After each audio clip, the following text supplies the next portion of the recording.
No, you don't. Okay, thank you. We have nothing in the room. Either correspondence.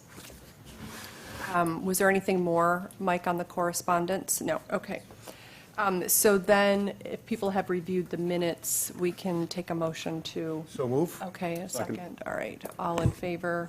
Aye. And we have nobody electronically, so do I need to do the roll call vote? No, not. No, okay. And I guess I should say this is a hybrid meeting, and so people can watch us online and comment or come online if they want to. All right. So, and is anybody opposing or abstaining from the minutes? No. All right, moving on. So we were going to go right to our updates on current projects, and then we have a guest speaker. So, Mike. Yes, we, during our last meeting, came up for an update on the projects that were currently in some sort of development or in progress. So just a quick overview of some of the bigger projects and things that you have maybe seen, have not seen. First one here, 107 Main Street, around the corner. This is 14 rentals. They are 1 and 2 bedroom. They are slated to all be affordable at this point. This is a hack project. They are looking to begin end of this year, beginning of next year. What's 107 Main Street? The old Sonic Lodge. Sonic Lodge. When's that start? Could be end of this year, beginning of next year. They've got all their financing in place. They're pretty close. Next, 19 West Road by Skate Corners. This is the Penrose project. It is referred to multifamily. 62 units is the number there. The breakout as of now, 52 affordable units, 10 attainable, which are being referred to as near AMI 80 to 120% for annual median income, all rental as well. Timeline there, they are in progress. That may, they have secured financing as well. That probably be next year at the earliest, but Start date or complete? start date. Okay. This 66 and 76 Route 6A, more commonly known as Governor Prince, there is a request for proposals or an RFP for redevelopment currently out, so don't have much detail to get into on this one. That was issued end of August. The proposals are due end of next month. The RFP calls for up to 77 units there based on current zoning, and that is a development to include, per town preference, a range of affordable and attainable units, households between 30 and up to 200% AMI. So those are 3 big rental developments that we're seeing close to 150 units total in the pipeline. I mentioned anywhere from 2 to 10 years. Those are 3 projects that you'll see, 10 being on the long side, of course, but some of these projects do take time. The last project that came up, this has not gone through permitting. We have not had a site plan application yet, although I believe one is en route. There is a website for this project. This currently the Orleans Plaza, 17 Nels Way. Underground Mall is how most refer to it. That is now 29 rental apartments that are designed. There's some discussion for commercial there as well from some of the news articles that are written. But this website, Orleans Plaza, goes into details for what's proposed there. Mike, if I might, on Nels Way, haven't they already been through informal site plan, architectural review, and Old Kings Highway? Right? The original plans went there. The scope of the project has changed. So my understanding is that they'll come back to site plan as they restart the project, but we don't have anything formal there. So the project has gone in front of boards, but it was a larger project at that time. So my just question, so that's 150 units, potentially plus 30. Have we scoped out how many units we need or want? We have a housing needs assessment that is almost finalized. That will be, I think, online at the end of this year to provide a better number. I don't know if it'll be as specific as down to a unit number. I think there will be some discussion of close, but that is going on currently. So I don't know the exact number that they are looking at. Just wondering how much we're off, even with these. I should say that these are designed to be market rental, whereas the other three projects have an affordable component to them. Mike, just a quick question on, and it's been a few years since I got kind of a little more intimate with this whole affordable side of things, but is that going to be something that anybody can apply for, or is that something that's going to be specific to Orleans resident, or? This project? No, the other three. Other three. Yes, the way that they are kind of built is that there is a town preference, so you can designate certain percentage of the rental applications that come in to come from the town versus outside of the town. But you can, I think that goes up to about 80% is the total number there. So it's not going to just be Orleans residents. There would be, have the opportunity for residents outside of Orleans as well. Reason for that is there was, there's state funding and there was funding from other towns into those projects. So that's how that piece has come together. So it won't necessarily fix the problem that we currently have. And I know this is a whole nother conversation, but if we have people right now that are actively looking for housing that live in Brewster, Eastham, Orleans, they could potentially be knocked out by somebody from off Cape Potentially. that just wants to live in Orleans. Yes, I mean, there is, they would still go through the same process. Gotcha. We do lotteries, and so we do the affordable lotteries for many of the developments, and we don't see people from off Cape or outside the region really coming here. They have no job, they have no family. It's not an easy place to live, you know, and the cost of living is higher on everything else. So yes, they're eligible technically because we're using taxpayer dollars, but it's not a high propensity of people in the application pool. Any other questions on those four? Or? Could you, Mike, I'm sorry, could you just repeat the addresses of the other three? Sure, I've got them here. So 107 Main Street, that's corner of Main and Tonsett. Yeah. 19 West Road, next to Skakit Corners. 66 and 76, Route 6A, former Governor Prince. And then 17 Nels Way. Yep. Those are the addresses there. So I put this, just a listing together. I've got those those four projects up top. Underneath, we've got, I'm not going to go through each of these specifically, but these are projects that have come before site plan review and/or other boards in town are moving forward to have either been moved on or plan to move on or in the immediate future. There are two traditional subdivisions here, 20 Quonset Road and 57 Locust Road, 4 and 9 units at those two projects respectively. I listed IFA as a recent open on 6A as a project, and then a few retail coming soon projects that are in different levels of permitting and construction, some closer to opening than others. Some projects, if anybody wanted to speak to them, we're welcome to, but I wanted to just, this is not extensive, but this is basically the last 9 to 12 months of site plan review, planning board, and zoning board of appeals projects that have come through and that are in the pipeline. Anybody else want to have any discussion or comments on these? The Chase Bank, is that the Hearth and Kettle. Hearth and Kettle? Yes. The one on the bottom. Excuse me? Yeah, it's Chase Bank. So it's going to turn into a bank, is that what we're saying? Yes. Okay. Chase Bank. We need another bank.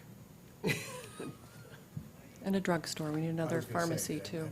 Right, Yeah. right up there with the drugstores. More restaurants. Was there anything more that you wanted to capture on this or want us to know? Just this is just upcoming activities as we had asked for, but as you prepared it, is there anything else you want us to? No, I think that's just, no. Okay. So next on the agenda was Paul, but he doesn't come until 9:30, so do you want to jump ahead? Yeah, Yeah, sure. okay. So I've included, just for review, the today and tomorrow slide, as well as the guiding principles, which we've reviewed. I have collected all of the feedback from our prior conversations on those two parts of the plan, and my idea for today is to go through the specific action items, the strategies that are in the plan, just to go over all of them, and then we'll come back next week and have kind of a clarification of the today and tomorrow and of the guiding principles from all of the feedback you've given me specifically, and we can review what that looks like as far as a clarification for what we want to do moving forward.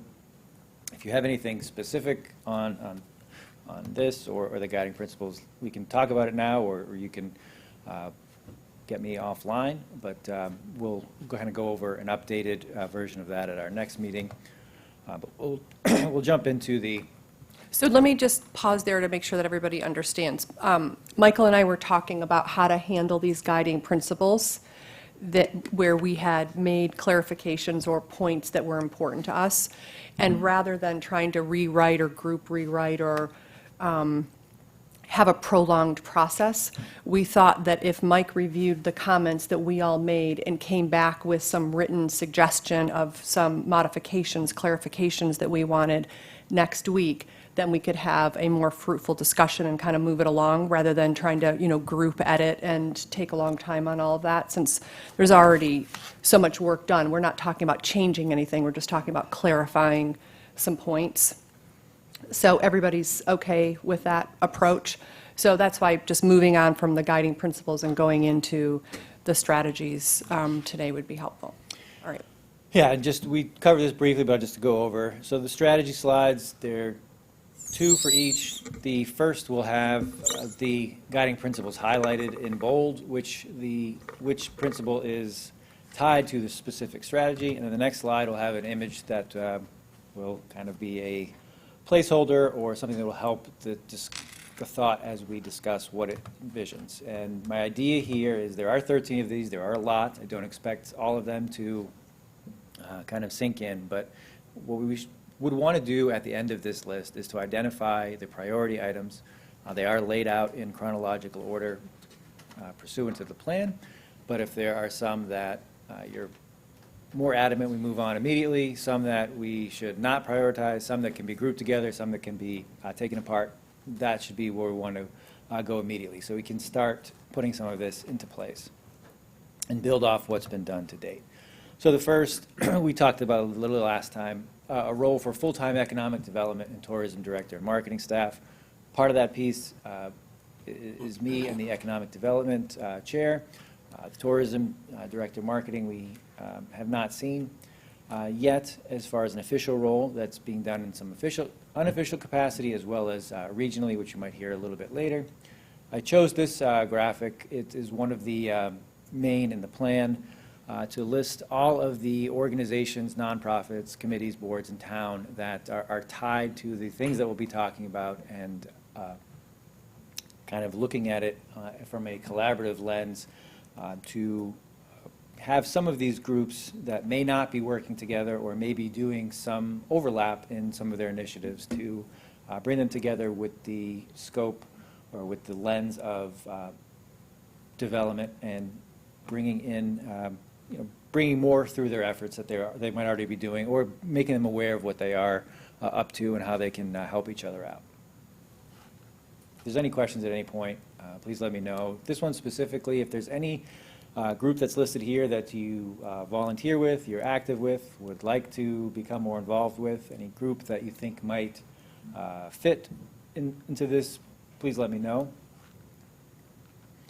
One of my focuses since getting here has been to identify the individuals involved in these groups, understand what they're working toward, how we can fit together and collaborate. So that's an ongoing process, but most of these groups I have met with and/or had conversations about what they're up to and how they kind of fit together in this puzzle.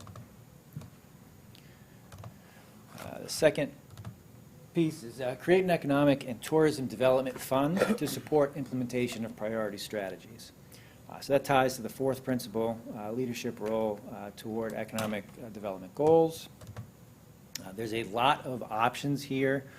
The two main things to kind of take away are the establishment of district management, so identifying a geographic region, i.e. the village center, and looking at a recommendation that's been made, a business improvement district, for example, an EDIC, or some sort of downtown initiative that focuses solely on that area, the retail, the upkeep, the aesthetics of the town, or that geographic spot. And then there are multiple community organizations, state organizations, grants that provide funding, provide support, training for that area. So partnering for grants and reaching out for any kind of monetary support outside of asking for money from the town budget. So these are funding options for us. So we've identified a few of these where we are going to, once we see which other strategies we want to put in place, we'll talk about what makes sense. The last piece I want to mention here is the Massachusetts Vacant Storefronts Program. That is a program that we have an application ready to submit. What that does is that incentivizes tenants into vacant storefronts by offering them tax rebates off of their sales tax. So that program is something that we are planning to move forward with, so long as there's no objection here. But we've been in touch with the Massachusetts Office of Business Development there. So we have a good foundation for a lot of these programs. There are a ton out there as far as what's available. It's just about pairing it with what initiative we have in place. So that's a lot for me. What questions would be good to? I have a couple of questions Sure. if anybody else does. So it's a tax abatement, so is that what the program on the vacant storefront, where does the money come from? So it reduces our tax base, or it comes from? It's a state program, so it reduces their sales tax that they pay to the state. So the sales tax is not collected by the town, but So a lesser percentage of their sales tax is what they would be, yes. their benefit, okay. Okay, and so what kind of, this goes through the town manager, like, what's the order of operations for that grant, and what role do we play? We'd play a couple roles. We would talk about it here and say, this is something we want or don't want. It would go through the town manager's office. And the last piece would be to reach out to landlords who might have vacant spaces, let them know this program is available. So if they would need assistance looking for tenants, we can support them in that process. Reach out to tenants or businesses who might be looking for space and try to put them together, let them know this program exists. The idea is to incentivize tenants or businesses who may not otherwise be interested in brick and mortar if you have spaces that are vacant for more than 12 months. So we have not been approved, we have not submitted an application, we're not at that point. Okay. But it seemed to be a good fit based on some Yeah. of the openings we have. When's it due, and when would it be before this committee? When would we review the application, or? It's a quarterly application. Okay, So the next one is due the middle of November. But if we wanted to review the application as a committee, we could do that with the target for quarter one. okay. Is there a single pot of money that runs out, or is this something that's ongoing? No, since it's a tax credit program that they would, that basically, once you are deemed this district, is so long as the business has to be open for 2 or 3 years to partake. There's other funding opportunities available that the town is asked to match as far as what comes out to support these businesses. But there's not necessarily a sunset to the program? That's- Okay. Do we know what the discount or whatever you want to call it is going to be for the tax credit or abatement? I don't know the exact percentage. I think, yeah. I think it's great to bring people in, but I also feel as a business owner that it's kind of a kick to the shin to say, okay, hey, you're going to get a discount to come in here, but you guys have been doing this for so long, but that's all good. I was thinking the same thing. And we don't know if it's ever going to end, or. Yeah. Well, they usually Seems like have it's a great opportunity for someone who has vacant property, too, to Yeah, So that- Section 8. So to be, well, that's just, it's not residential, this would be commercial. No, I get it, that's what And the I'm la- saying, it's and like the- a nice way to have a guaranteed, yeah. Oh, yes, that is a good way to do it. That there would be a tenant who would be, have a program that would support them. But the business owner or the building owner is not receiving any financial benefit. This would be to the business owner leasing the space. Like, how many vacant spots do we have? Do we know? At last count, it was, looking between the Village Center and East Orleans, I think it was between 17 and 20. Really, that many? Okay. Interesting. My question is along those same lines, is that we used to, in the planning department, keep a record of, let's call it percent available space or fallow space. And I think there was a number that was floating around of 5 or 6%. And like 5% might be considered normal churn in any sort of a community. But do you know what ours is? I mean, that may be numbers, but what's our percentage now? Is it a little bit higher than normal? I don't have the percentage. We looked at the numbers back from May to, I think, 2017. We compared them, and the overall square footage was similar. What would seem to be different with the numbers from May of this year was that there was both a longer term vacant and more prominent or more visible space. So those are the two things that seem to jump out over the 6-year period. so can we put it on a future agenda to understand more about the program Sure. and maybe the application, because I think it's important. My second question is, when we start looking at these other entities, I wonder, from Judy's perspective or from our local chamber's perspective, if it would be a competitor, or is it a collaborator, or is it something that could be handled, through the chamber perhaps, rather than starting another entity? And I'm putting you on the spot, so you probably haven't even thought about it, but. No, because we have had this discussion. As far as the bid, to bring a bid in would be a lot of overlap of what we already do. We need more structure in how we do it. We have a lot of committees in Orleans that are overlapping their work. And I don't know if I'm specifically answering your question, But but. we don't need another one necessarily. I'm not convinced you Okay. do. I don't, in discussions with the planning department, I'm not convinced you need another entity, but you need to, our mission is clear that we support the town of Orleans, whether you're a member or not a member. We are here to promote the town of Orleans, a rising tide, right? A rising tide. We promote everybody. If you're a member of the Chamber of Commerce right now, you have additional benefits.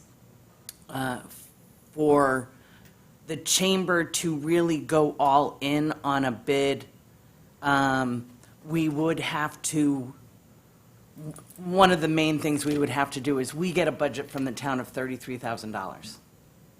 We pay $18,000 of that back to the town of Orleans in rent.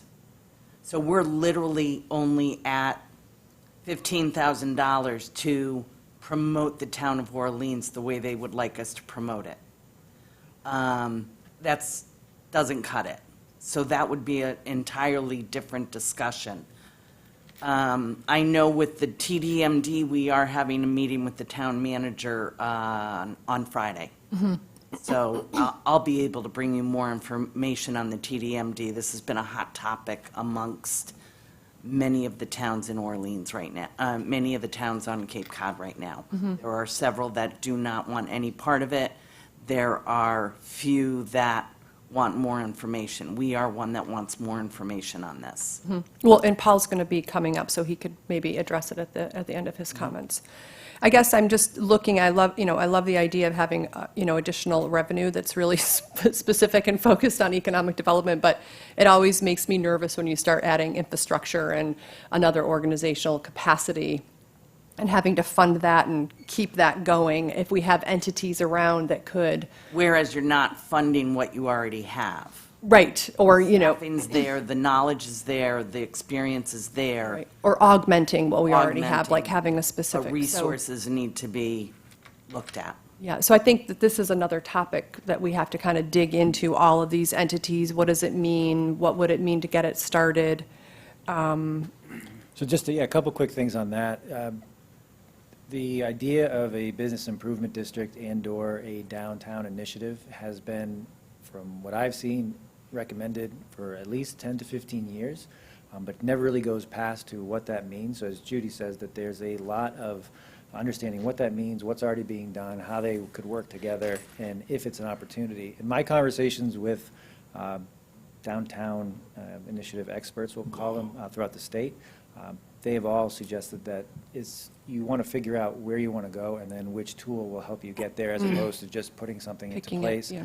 And then just lastly, a bid works. It's an assessment on the funding comes from, it's an assessment on the property owners, so it is not a town-funded initiative to start. So that's the last piece, that it's the property owners in that district would be funding. Residential and commercial? Most residential units that fall in are omitted or not, they're not part of that, but they are part of the district, and in some districts, they do pay into it if they're. Okay, I think that Paul is going to be, and Andrea has something to say, and I know Paul's coming, so I think this needs a lot more thinking and discussion before we start. Hi, Andrea. Elisa, I just wanted to add, having been around for Yeah. this discussion of a business improvement zone, and I agree completely with Mike's assessment, that you decide where you want to end up and then figure out, work with the chamber who's already doing a lot of the work. There were components in 2017 when the Cape Cod Commission, or 16 when the reset study was done, and before. The business improvement discussion has been ongoing for the 15 years I've been involved. One of the things that's different of the original vision, which is why I stalled, is does the business improvement district also become a business incubator? And so there was an economic development component that was beyond marketing, that was really assistance to business, that, again, Chamber, the CDP has the microloans, that was a larger vision, that it would be great if your group really did handle this and might get us past the blockage of the last decade by deciding what are the priorities. Yeah, that's good input, thank you. It's well said. Paul is just. Yeah, I logged saw in. Paul come on.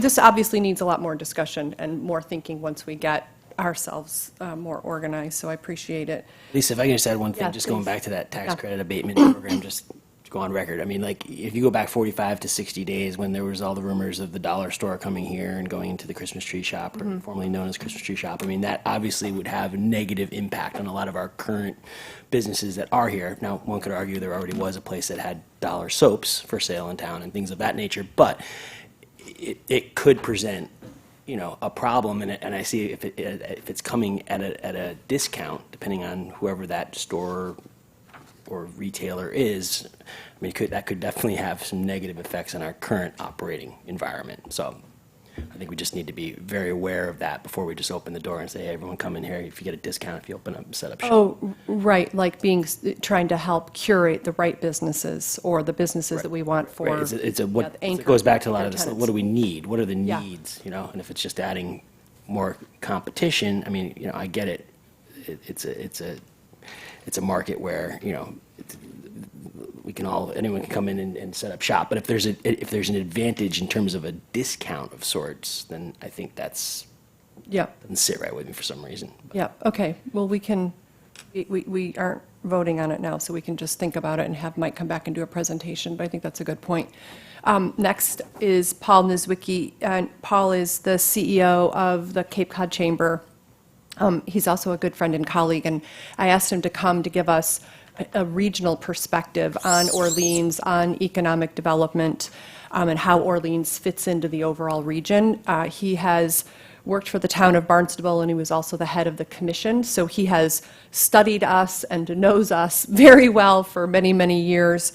And when Paul and I talked yesterday, I asked him to be as blunt and pointed as possible so that he so that we have kind of what I hear on the streets and what I hear when I'm out in, other towns, the reality of how we're seen, and really pointed suggestions of what he would do or what he would suggest that we could do to kind of change the tide here in Orleans. So good morning, Paul. Good morning. Thanks for coming. Happy to be here. And I will just sort of, just to sort of let you know, once upon a time I was the assistant town manager in Barnstable, and I went there to do sort of the Main Street revitalization efforts in Hyannis at the time, and set up the first growth incentive zone on the Cape. And then from there I went to the commission, and part of my charge at the commission was to create what were called these reset teams that could work with towns on revitalization efforts. And now with the chamber, and once again, very sort of interested in how each of these 15 towns is handling their own economic development programs, because it's important to the chamber and to the region to be able to promote the economic development growth in the towns. So just as far as it relates to Orleans' importance, what I've learned over the last 25 years there are distinct microeconomies on the Cape. There are sub-regional economies: Upper Cape, Mid Cape, Lower Cape, and Outer Cape. Orleans is really strategically positioned between the Lower Cape, Outer Cape economies, and really has the ability to be that sort of economic engine for both the Outer and somewhat of the Lower Cape too. Orleans also has what I like to describe as just great bones. You've got this great little downtown area, a lot of which could be redeveloped, promoted, revitalized.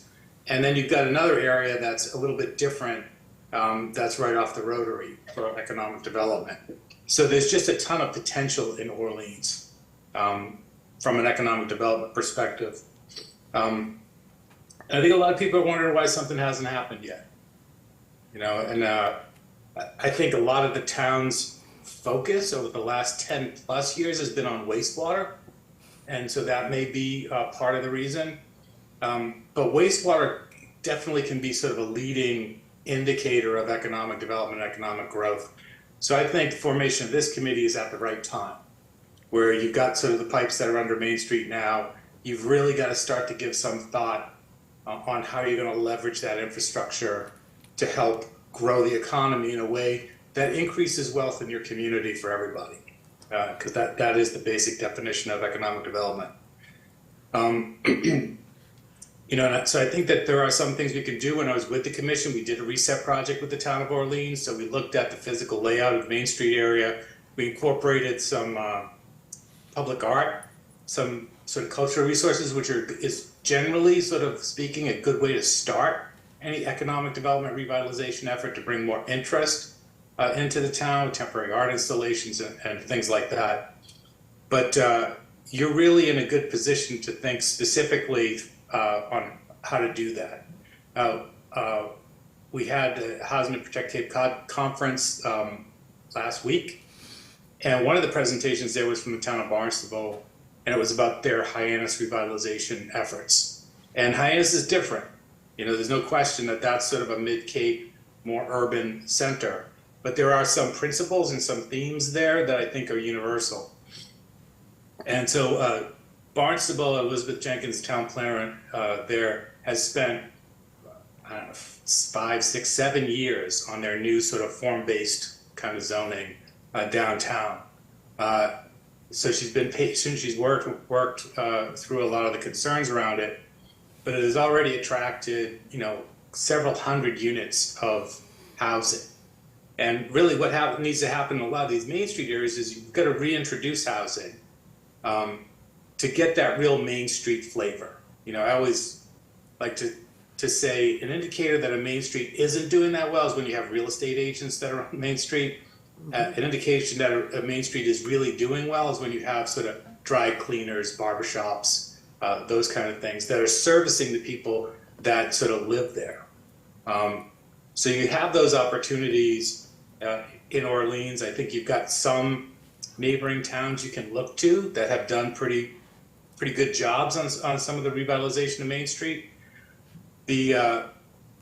there are two caveats I will leave you with. One is the growth is going to happen anyway with the sewers. So you really have to set the parameters for the kind of growth that you want. For too long on the Cape, whether it's been with wastewater discussions or transportation and bridge discussions, there have been those that have said, don't build wastewater because it'll only bring more residential growth. Don't replace the bridges because it'll only encourage more tourists to come here. All of that happened anyway. It just happened without the appropriate infrastructure that ultimately we had to reinstall at a much higher cost. So it's important to sort of get your arms around what's going to happen in Orleans. The second thing too, just as it relates to the formation of the committee and its mission and your integration into the town. You know, when I was in Barnstable, we had the regional chamber, we had the Hyannis City local chamber, we had the business improvement district, and the town itself had a pretty vigorous economic development department, plus a historic commission of planning, a board, and a ZBA. And when you have, you know, 5 or 6, 7 plus in an economic development plus committees that all have a component or a focus on economic development, you're usually not doing any economic development because there's just too many turf issues and too many people that want the final say on whatever the plan is. So I would encourage you to sort of carve out your mission. I think, you know, your charge should be to advise the Board of Selectmen on all things economic development. But I do think it's important to integrate with some of these other boards. So if there's some opportunity for some sort of super board or a meeting of some of the board chairs that you can help integrate this economic development plan and bring some of those other boards along with you, I would encourage you to do that.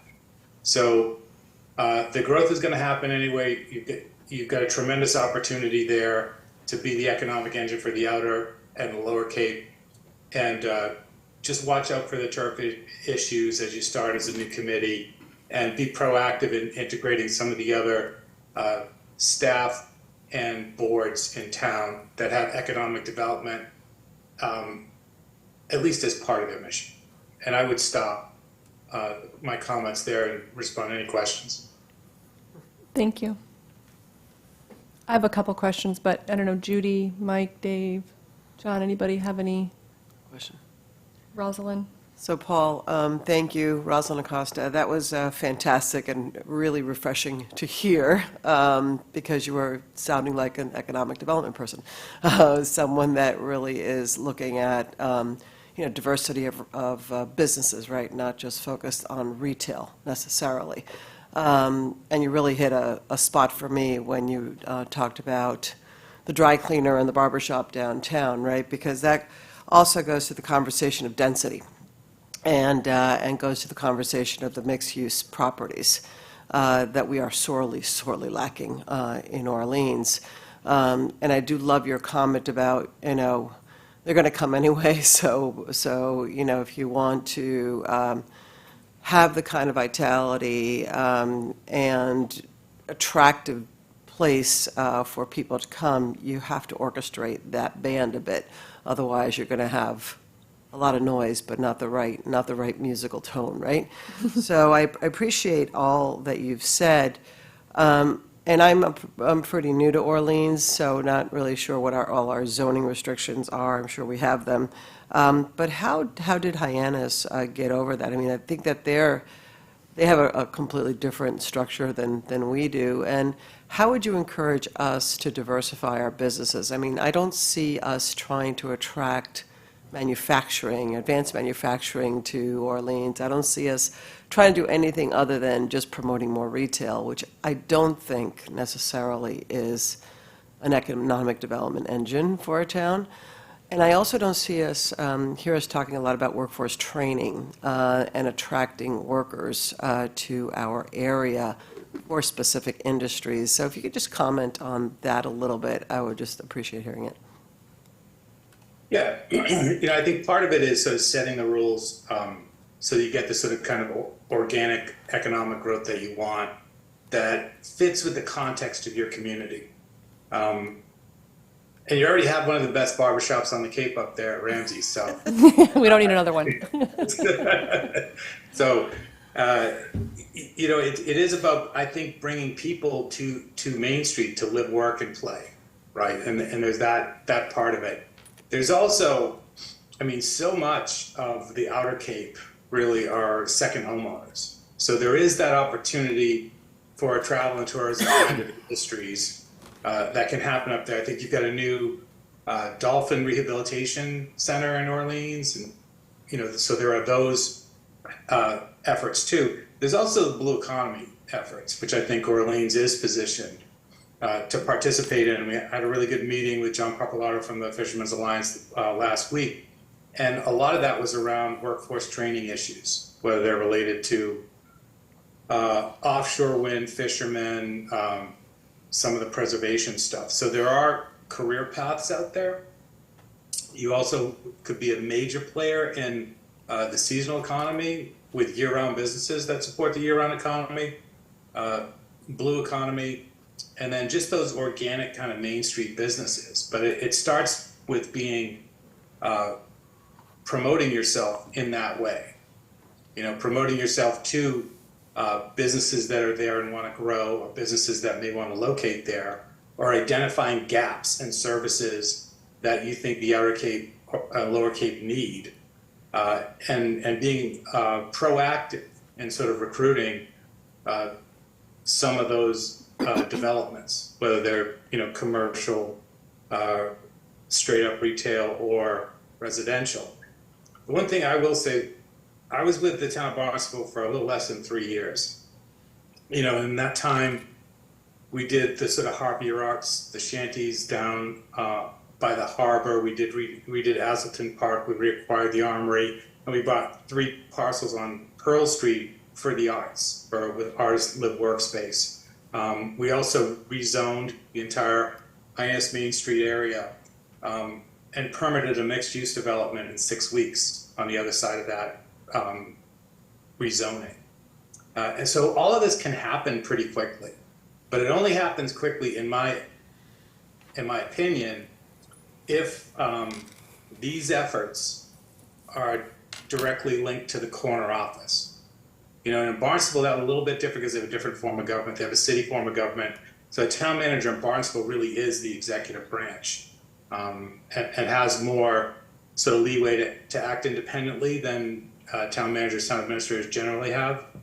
But I think that connection to the top of your government structure is really necessary. It has to be a priority in order for it to happen, because every town has tremendous resources when they are appropriately marshaled behind a single effort. Thank you, Peter. Anybody, go ahead, Mike. Hi, Paul. Mike McNamara. Thanks for joining the meeting here. I appreciate it, and all your insight for sure. I think one of the things that I've been a big proponent of is trying to look at opportunities within our town to kind of create more of that year-round vibe. And a big piece of that, came from the advent of, what we dealt with COVID, and people, kind of becoming these COVID refugees coming to, the Cape and some of the other, surrounding Cape towns. I think, not necessarily saying, big business, Hyannis style here, but, being able to have a year-round vibrant community, which I think we have to an extent in comparison to some of the other surrounding towns to where we are out here. I guess my question would just be, how is the Cape Cod Chamber of Commerce kind of handling that? I mean, we've got, a lot of towns out here that have wonderful schools. We've got infrastructure, we've got, great resources, obviously. So, to me, even going back before COVID and the all the folks working from home, if that wasn't an opportunity prior to, I mean, working from home has been happening for the last, 2+ decades, right? So there is an opportunity, I think, for people to have, home offices or, like I said earlier, having like kind of medium-sized businesses, come here that could bring in, those salaries. And we saw it in the tech sector going back, back to the back office days and everything else out here, that is no longer set up shop in this area, but there is, I believe, a true opportunity for that type of business sector to come in and help fuel our economy. Yeah, I would agree with you, Mike. I think Orleans is set up to attract more of a year-round economy, and we definitely saw a COVID-19 population shift, a huge churn in the real estate market, and more people that are living here year-round but are working remotely. Still trying to gauge exactly how much of that, how big that impact is or has been. But so you've got great sort of bones on the Main Street area. You've got great availability. You're perfectly positioned geographically to take advantage of this. The real impediment, in my opinion, to establishing a year-round economy out there is housing. You know, it's because people can't afford to live in your community, then they can't afford to be part of that workforce that's going to be necessary for any business to grow. So looking at things on the Outer Cape like ADU bylaws and hotel motel conversion bylaws are important to provide that workforce housing that's going to be necessary to support those businesses. Now, you will have people that can work independently out of their private residence and contribute to other corporations, you know, but the multiplier effect and the real benefit of economic development are to have some of these businesses in your community so that you're not taking that work effort and having its profits moved off Cape, that the profits of the businesses stay within these communities and then are recycled and shared with the residents of that community. So, you know, I think, once again, I mean, Orleans is perfectly positioned to take advantage of that, more so than the other communities, because a lot of it is geography. And so, you know, towns can't change, they can change their economic development programs, but you can't change your geography. So I think housing has to be an important part of the economic development discussion.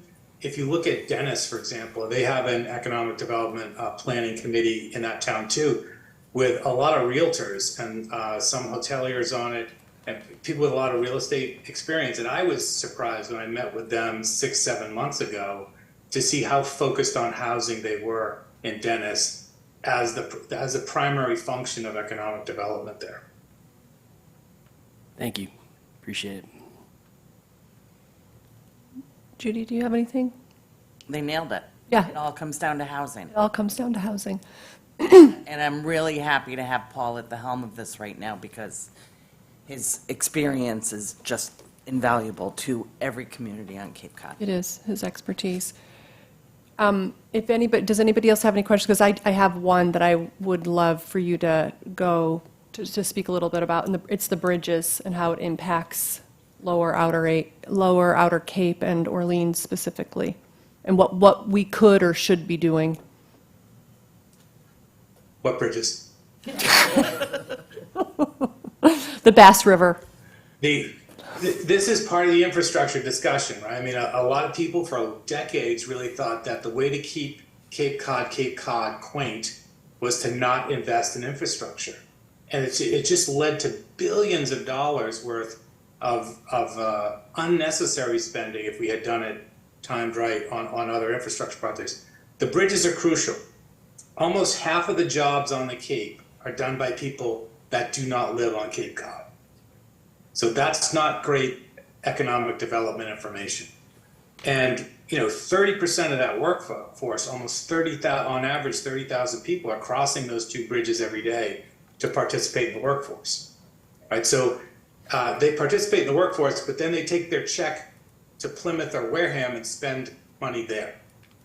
You know, so this is a real indicator that we have to work on keeping our workforce and building healthy communities on the Cape with more diversity across the board of categories. So the bridges are essential, and both of them need to be replaced. There are 38 million crossings annually of both of those bridges as a system. That's equivalent to the traffic over the Golden Gate Bridge. Both of them need to be replaced. The governor has submitted and will finish her submission by the end of this month for the replacement of the Sagamore Bridge. And that's great. Now, is it going to increase capacity? it's more focused on better traffic flow. But the Army Corps in 2020 issued a report saying that both of those bridges, and primarily sort of the Bourne Bridge, they would have to look at a major rehabilitation of that bridge within 5 years. It's 2023, the end of it, right now. So we're sort of closing in on that. So even if we were to get the money and move forward with a new bridge project, that start date on Sagamore doesn't start until end of 2026, beginning of 2027 at the earliest. And you have potentially a 7 to 10 year build. So those bridges will be over 100 years old by the time one of them is replaced. And if we only replace the Sagamore, you're going to we'll be looking at permanent lane restrictions or potentially weight restrictions on the other bridge. So we could, in 10, 15 years, worst case scenario, wind up with one brand new bridge and less capacity than we have now. So we have to be vigilant about the bridge discussions and move forward with having both of those bridges replaced as soon as possible, because it's the ongoing maintenance projects. We saw maintenance on Sagamore in the spring. We're seeing the end of the maintenance on the Bourne Bridge now. And if you're a year-round resident and you rarely leave the Cape, you don't see that traffic in the spring and the fall. If you're a summer visitor, you don't see that maintenance-related traffic. But if you're a business, you see it every day. Business anywhere across the Cape. So for workforce purposes and to continue to promote the Cape and its primary and secondary economies, we have to have functioning bridges. And those bridges should have been replaced 40 years ago. So bridges, infrastructure, housing are what we need, in my opinion, in order to keep Cape Cod a special place. Not to turn it into any other place, not to make it more urban, just to keep it the way that it is. There were a lot of discussions from other employers talking about their employees going to quit, not going to make the commute because they were sitting in traffic one way 2 hours trying to get on and off the bridge. So it is a real threat to, everything that we already know exists in our businesses and infrastructure if we don't try to figure out alternate plans and try to expedite the whole construction. Is there anything else? Do you want to go ahead, Mike? Sorry, if I can ask one more. Yeah, go question. ahead, yeah. I was happy to have him here. Yeah. Paul, just another one that's just maybe more, well, we'll see how it all shakes out. We know that right now the world's in a little bit of a state of turmoil. So I'm just curious as what type of conversations you guys are having when it comes to travel and tourism. I mean, there was a good window there where a lot of people that hadn't been able to travel to Europe and other places were really excited over the last, let's call it, 2 years. I personally see that, shifting back to more kind of local tourism over this upcoming summer and such. Do you guys see that the same way? And if so, what kind of conversations have you had? Yeah, the summers of 21 and 22 on the Cape were record-breaking. And it was because of the travel restrictions, primarily. A lot of people, the Cape has always been, because it's a second homeowner community and not a typical resort community, it's been a place where people seek refuge. We saw it after 9/11, we saw it during COVID-19, and it attracted a lot of interest over the summers of 21 and 22. So unprecedented numbers there. But I think the even better news is that last summer we saw a lot of articles coming out of Europe where like Spain and Italy were complaining that they were overrun with tourists because people are traveling internationally again. And we saw indications of a decline in occupancy, which is sort of the canary in the coal mine for the hospitality industry, travel and tourism. But we just got the numbers in yesterday, the real numbers for the summer. And April and May were up slightly. June was up slightly. July and August down less than 2%, as well as September. And what that says, compared to the islands that saw like a 10% decrease in occupancy, is that the Cape's economy is more resilient. We have more rooms available up here, and we've got management that's more flexible, and we've got more competition, and that has forced them to be more competitive. One of the problems of having these huge summers in 21 and 22 is that the Cape was starting to be perceived certainly by the Boston media and by others, as being unaffordable. And the Cape has really made its travel and tourism bones on the back of the middle class for decades. And so I think that was somewhat of a concern. I think we saw an appropriate market rate adjustment this summer and negligible impacts on occupancy from the record summers that we've had, and the revenues are still up. So, travel and tourism is still very strong on the Cape. I think we are more resilient in part. 37% of the housing stock are second homeowners, and that's something that's gone back decades. And so there's just a base in this community that's going to come here with their family to make memories, to honor traditions, and it doesn't matter if it rains, doesn't matter if there are sharks.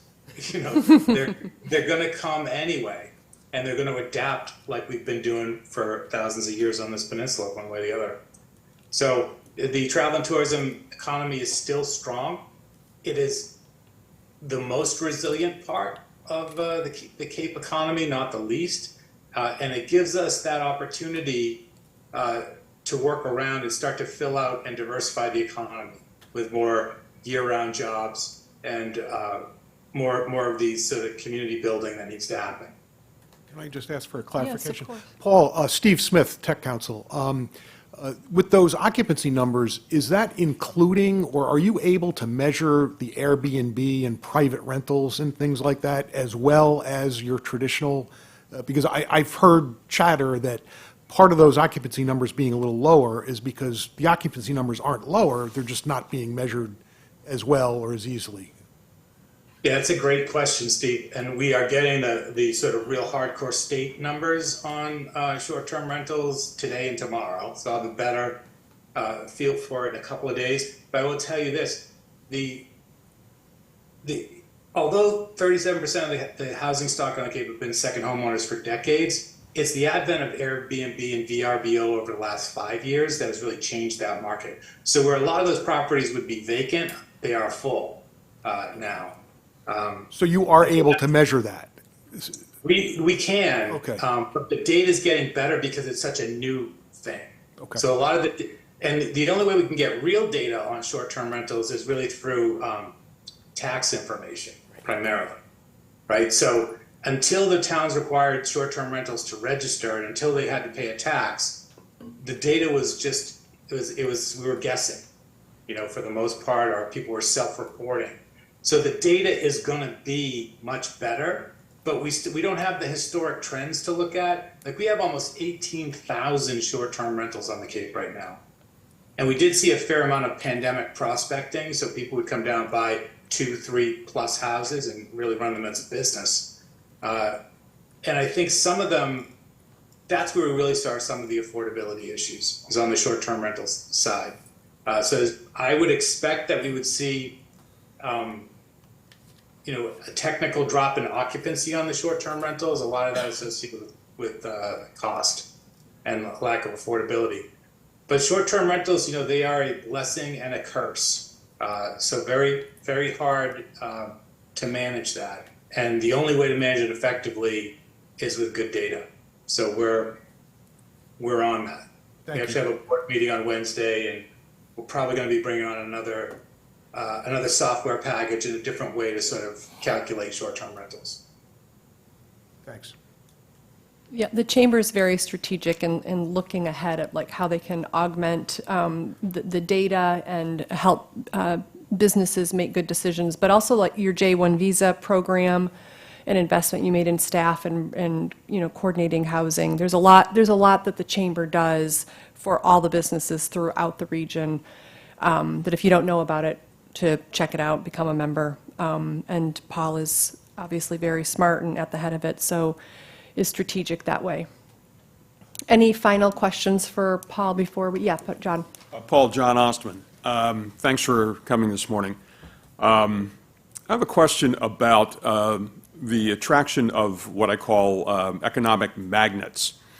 For years, we've been talking about magnets in Orleans, like getting a satellite research institute or some educational satellite or something that's a magnet for other economic development. And again, to support that, you have to have the housing, understand that, but taking that out for a minute, From your perspective for the Cape-wide region, what do you see are possibilities for not just Orleans, but other towns attracting these, let's call it economic magnets, and probably, as was stated earlier, not industrial manufacturing, probably not a great thing for the environment of the Cape, but something more, softer, like a Woods Hole spin out, or a Scripps spin out, or some college university campus, spin out.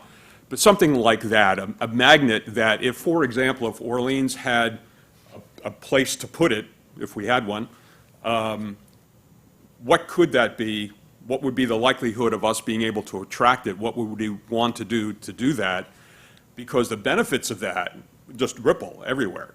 And I was wondering from your perspective, how do you see attracting those magnets to the Cape, and what would be some of the possibilities? That's a great question too. I would say, healthcare is the biggest sort of single industry on the Cape. So even with Cape Cod Healthcare's expansion out to Orleans, that's potentially a magnet. But the clean water efforts around the Cape are also potentially a magnet too. Whether we're testing in marine ecosystems or freshwater ecosystems or drinking water, the Cape is a just perfect test environment for a lot of new technologies related to remediation of water quality. So I see that as something. I know that part of the ARPA discussions we had at the county level were to invest in sort of those the county lab facilities. So I think that clean water cluster is an important opportunity for economic growth on the Cape.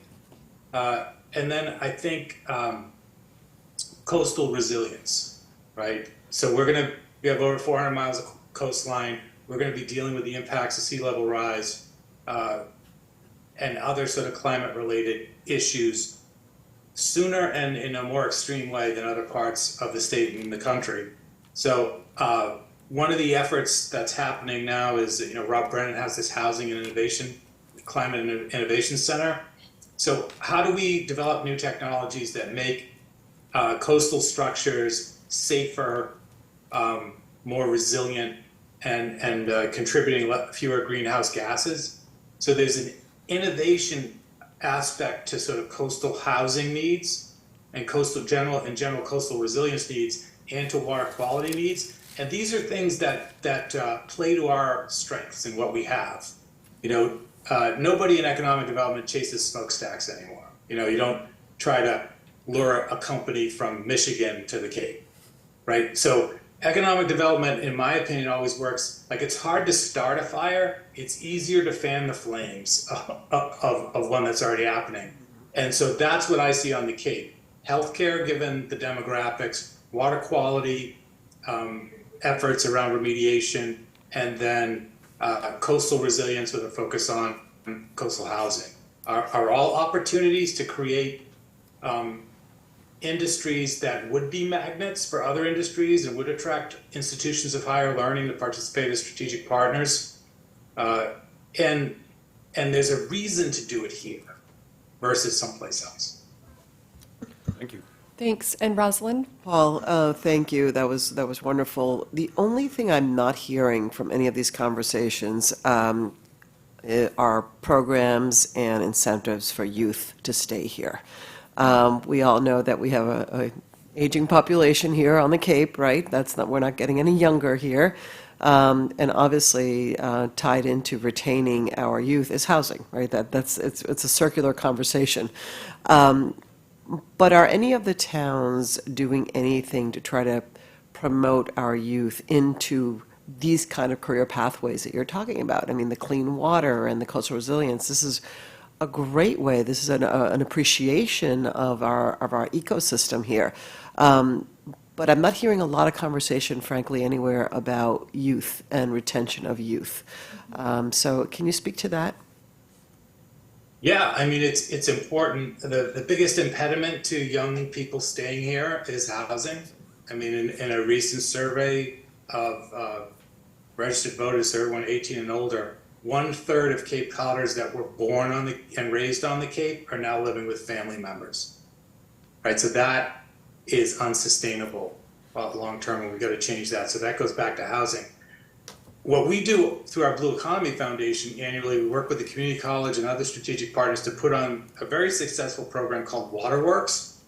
And this program is about companies that are engaged in the water industry, the blue economy.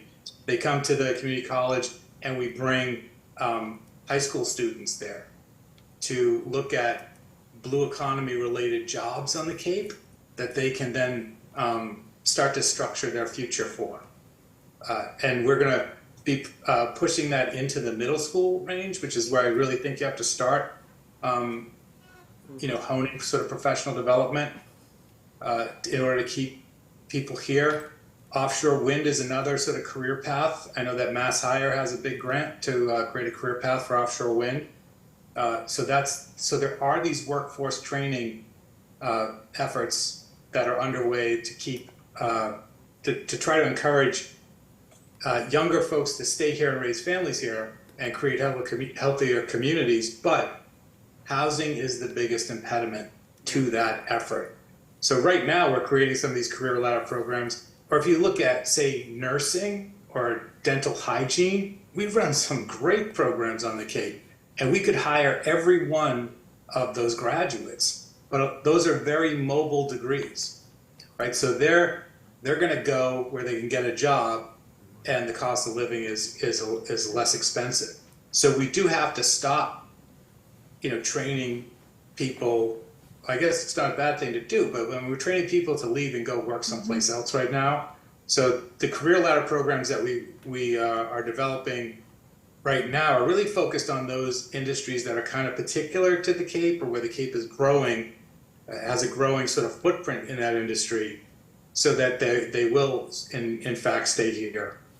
But the fact of the matter is, if you look demographically, we're just not having enough babies in the state to sustain economic development long term, which means we are reliant on foreign-born workers. Now, in the Cape, we've been doing this for 25 plus years, working with H-2B visa holders and J-1 students that come here to participate primarily in the seasonal economy. So that those efforts are always going to be there. But focusing on youth, I think we have to connect them to career pathways on the Cape, to industries that are unique or growing on the Cape, where they can make a year-round livable wage, which on the Cape is a lot of money. So there are some programs underway. We're going to continue to invest in that, but until we solve the housing problem, it's not going to be an easy thing to do. I would just add to that I personally reached out to Nauset multiple years, multiple times, to try to get them to get students to go to the Waterworks program. Not one student from Nauset. They did not have the capacity or the infrastructure to connect back out to the student body and get anybody into these programs or to participate. So it's really frustrating, because what you're saying, this could be a huge opportunity for somebody. The employers that are there and the training that's happening, every other high school on Cape Cod goes, but we couldn't get anybody from Nauset. So it is something the geographic burden is one thing, one obstacle, but also making sure that we've got good connections into our schools and connecting to these other resources that are happening around the region. I would just like to say maybe a topic for Another time, but the Chamber of Commerce also contributes to the blue economy through students with their scholarships. This year we gave out 11 $1,000 scholarships to students at Nauset who are going into the blue economy, studying it. That's their career path right now. So I would love to partner with the high school and say, maybe the chamber can get you a bus, Right. get you a driver. Well, let's talk about that, because let's talk about that, because That it's would be coming great. up. When it's in January. When is Yes. it? When is it? January. Yeah, Yes. January. So we Yes. could work with this. Yes. 2024 could be our year. And I do think that you know, like you keep saying, Rosalind, workforce training and development is something that we should look at, make sure have it as one of our strategies and what we can do. Because we could bring in John Cox, we could bring in Kara. There's people we could bring in to learn about what else is happening in the region that maybe we could tie into or have a dedicated effort to. So any last questions for Paul before we let him go? Thanks for so much time, Paul. Appreciate it very much. Thank you.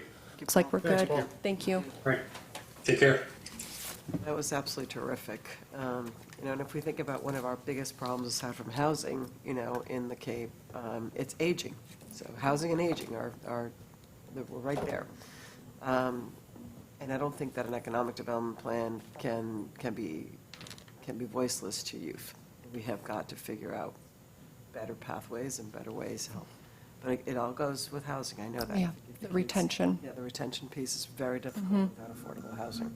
But we have to make that, I think that has to be part of this conversation. I think it's, I mean, we're going to have to get really real with ourselves in terms of investment in schools and investment in, you know, the elementary school, and we have a declining, you know, youth population, and yet we were going to invest a lot of money in the schools, which are important, right? But then why aren't we trying to retain that asset, so to speak? You know, like my daughters, we spent $200,000 for each of my daughters to go through K to senior year, and they all three have to leave the region.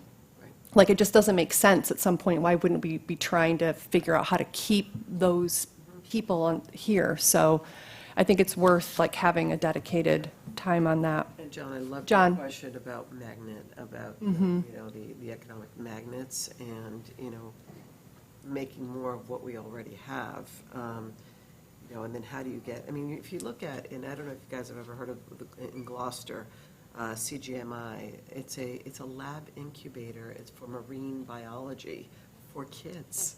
I mean, it is an amazing research institute. Why can't we have that kind of magnet here to get kids excited about? And if you look at global warming, and if you look at what's happening, as he said, we have a live incubator right here that we're living in. So a friend, Rob Brennan, that Paul talked about, started the Housing and Climate Innovation Center, and it's weaving in kids and bringing kids here. So it could be another, you know, presenter that we have come to talk about what that program is that he's starting, because it's similar to what you're talking about. Yeah.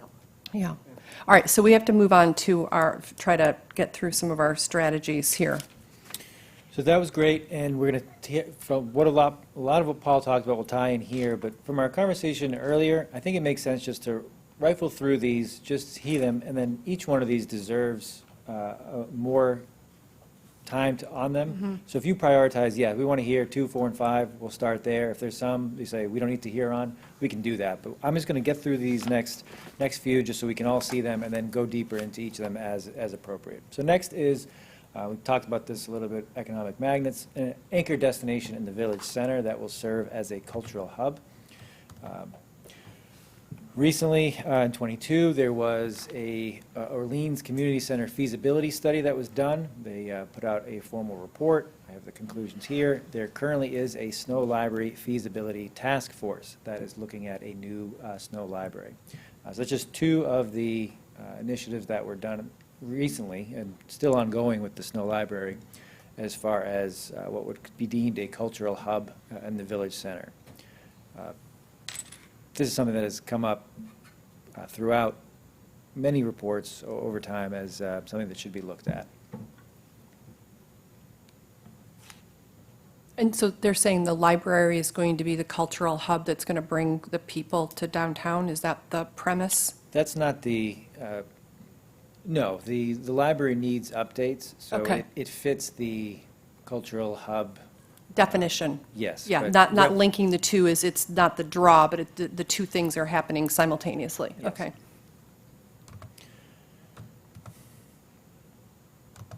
So focus on commercial density in the village center, highlighting the missing middle income households and downsizers. So what we also talked about, getting people to live in downtown, whether that's through mixed-use, multifamily developments.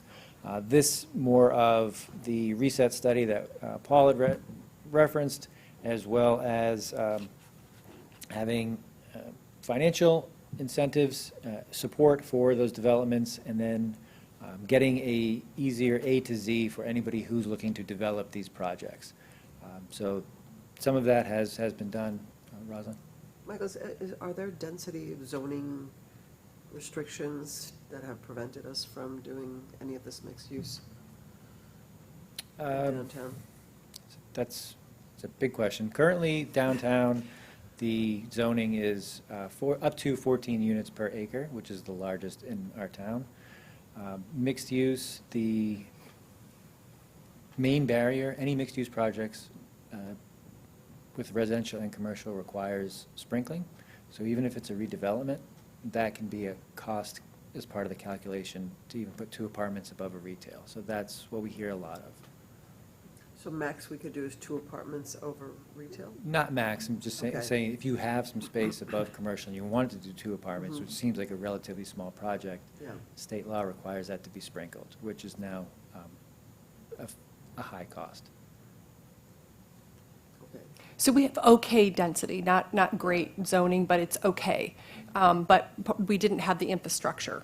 So now that the sewers are in, potentially you could start seeing some activity and some movement. There's still a very tedious process to go through every single committee in the town that prolongs projects year and a half. So the carrying costs are tough for people to kind of look out and have that assurity that they're going to be able to get a project across the finish line. So that's part of the reason why we don't see activity. And sprinklering is a huge expense and issue, up to like $200,000. So it's not an easy thing to finance and justify those numbers. So potentially we would want to even support a sprinkler fund, which is something we've advocated for in other towns. There's just a lot of infrastructure when you're starting a new project that I've seen people run into. It's not, sprinkler is definitely a big one. Yeah. Then you normally have to add a water line for that sprinkler, and then tying into the sewer. The sewers are an expensive tax, but it's also tying in. That's not cheap either. Especially when you're talking about businesses, you're ripping up parking lots, and how far away from the street is that business, and they're charging by the foot. And Yeah. going through it, and Yeah. it's not cheap. And you can't justify the numbers on the back end to either get the loan, or you have to have the cash flow to support it. So There's a lot of money coming from the state right now, for development, and I don't know where this all fits in that, but I don't think we should think about it as the developer necessarily financing all of it. I think we need to look at, there's a lot of grants, and there's, lots of money that just came out of the Healy administration for urban development and density. So, and again, this is not my specialty, but I don't know whether we have a committee that's working on streamlining some of that zoning, because that's a huge impediment. the permitting process is The whole huge. permitting process, if you have to go to 10 committees, that is, are we looking at streamlining zoning? Are we looking at all of the resources newly available for the state and feds on granting? Because I don't think the conversation can stop with sprinklers are too expensive. No, it was just historical. I was just giving you historical, right? We're all on the same page of moving forward. Yeah, I think trying to convince town boards that change doesn't mean the sky's falling, because I've been through them a lot, and you introduce a new idea and they just run you through the ringers, and it's really difficult. It wears people out, and that, and then you start adding up the cost, and maybe I'll go to a different town. Right, It that's what didn't wear happens. you out. I'm just a stubborn He's old stubborn. grouch. That's the reason why that is. The last You piece gotta be- on the permitting that I think is really important to focus on is the predictability. You hear that a lot, that Right. even if it looks like we need to know that this is a project going forward. So even if I can budget in the 6 months, I want to know something I'm moving forward with. So as much by right and as much that is clear to a developer who wants to build it that they can move forward with helps. We'll look at the underground mall and how long Chris has owned that and the process that he's gone through with that. I mean, he's had to, it's been, what, 2 years that he's owned it now? And he's just now getting to a project that might be financeable. So it's, you've got to be able to turn that around. Not everybody has the carrying cost for 2 years, right? So you got to be able to turn it around quicker. Small business technical assistance program to support new experiential-focused tenants.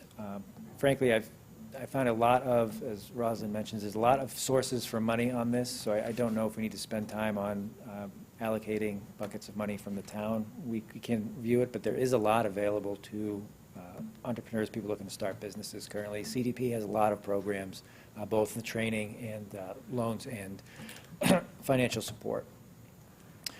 Same with develop a brand and marketing plan to promote businesses, arts, culture, tourism destinations. Some towns do this really well. Others don't do it at all. We have a listing of businesses in town. I feel that there are other resources. For example, the Chamber does a great job of highlighting what's going on in the businesses that are here.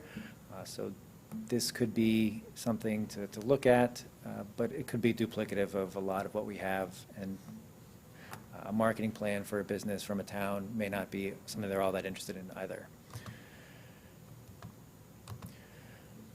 Public spaces in the village center to build critical mass of outdoor experiences and events.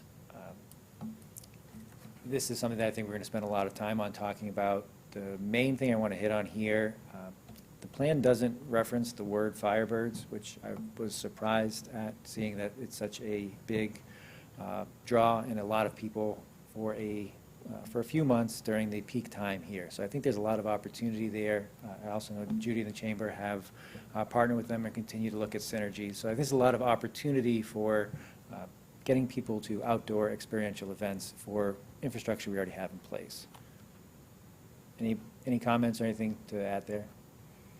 Keep going. Just add one thing. I mean, I think, just speaking personally, I think public spaces outside of the village, being Nauset Beach included, whether it be the summer concert series or whether it be the Roots and Blues Festival, I mean, there's other areas in town too that, can be celebrated, if you will. Thank you. This one we talked a lot about earlier today, so go quickly. Higher education institutions to partner blue economy, hospitality, the skilled trade force.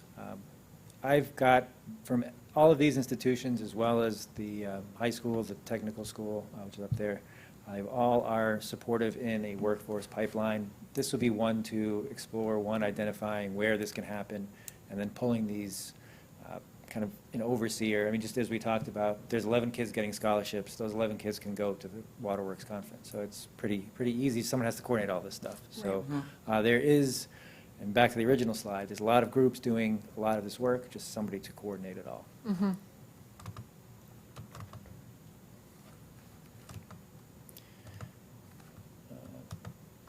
Safer pedestrian and bike connections to connect Village Center and the rail trail. So there is a map in the plan. I won't go into details here. Overall, walkability and safety in the Village Center and all streets is important, and something we will need to look on further, as it's also an opportunity for people who are on the rail trail to stop in town for any of the either outdoor activities or any of the retail commercial services that we have available here. We talked about this briefly up front, increased public access to Town Cove waterfront. This involves the, for lack of a better term, taking of private land, so this would be quite a heavy lift. So I don't know how immediate or realistic this could be, but increasing access to the water is all something that seems to be popular with a lot of folks. So if this is something that we want to do, if it's not necessarily the Town Cove, we can look at other alternatives. Where did why was it specific to Town Cove? It was deemed a underutilized asset as far as public access. The consultants that came in really keyed in on, that as being kind of an unused Utilized. jewel in town because of its lack of access. But actually, how much property is public-owned? No, that's what Mike said. We'd have to do some kind of, dramatic taking, like, I don't know. Well, Not much. There are a handful of, there are several, the point is, there's ways of getting, there are some public access to it. The idea is to support, to exploit that and creatively figure out how to make it more part of the center of the town. It's almost as if it's not, connecting it to downtown in some way, but Interesting. incorporating it all into a whole. With a bridge? Or, I mean, you could, like, my wife rails about, well, you need to get that road out of there. Well, it's a state highway, you really can't, I mean, but there's a lot of obstacles to it, but they just highlighted the fact that it's Yeah. a real jewel. Jewel. That's Underutilized. Okay. It's underutilized because, and I'm going to get myself in trouble here, we've chased all the fishermen out of it, basically. There's elementary problems that need to be solved with making that a jewel again. Like parking? Water, dredging. Yeah, well. Getting boats in there. Access to. Chased all the fish. I mean, we have on 81 Main Street, John Quigley, his family's been around for decades, probably centuries, John, I apologize. But his boat was a jewel in Town Cove. You knew when he was out lobstering, you knew when he was home. And we've chased him out of there, and his boat now is in Chatham. Yeah. So maybe, So I'm just cautious. There's a lot that needs to be done, and I'm cautious about going into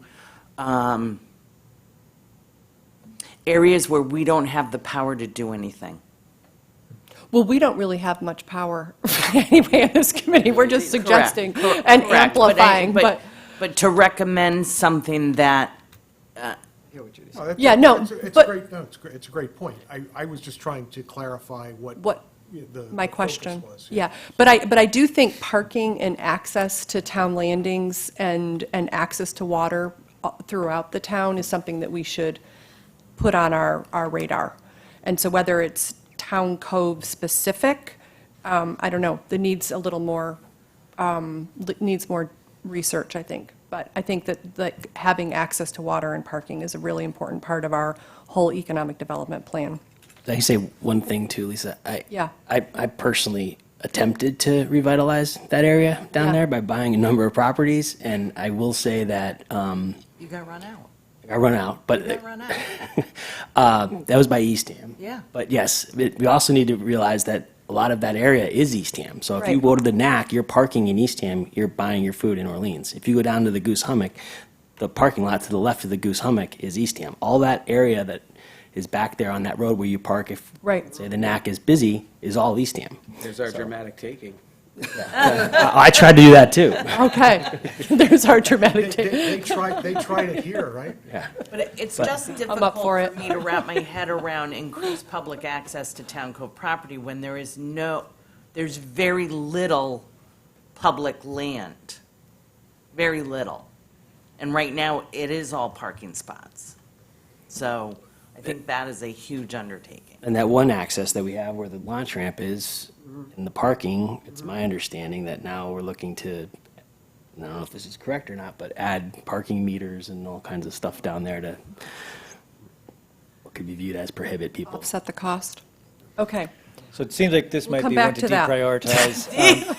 One thing that popped in my mind as we were talking about this, to go back to the public spaces, today's the last day for CPC requests for applications, so I am going to put something in, or plan to, so long as you tell me not to access CPC funds for possible public space events for shoulder season events next year, just so we've got the ability to do so, to earmark that money. It still has to go to town meeting, it wouldn't be available to the fall, But that's just my plan unless anyone is adamantly opposed to. And I will discuss, it's much more formal. Today's just a notice of intent, so that's what I'll be putting in. Okay.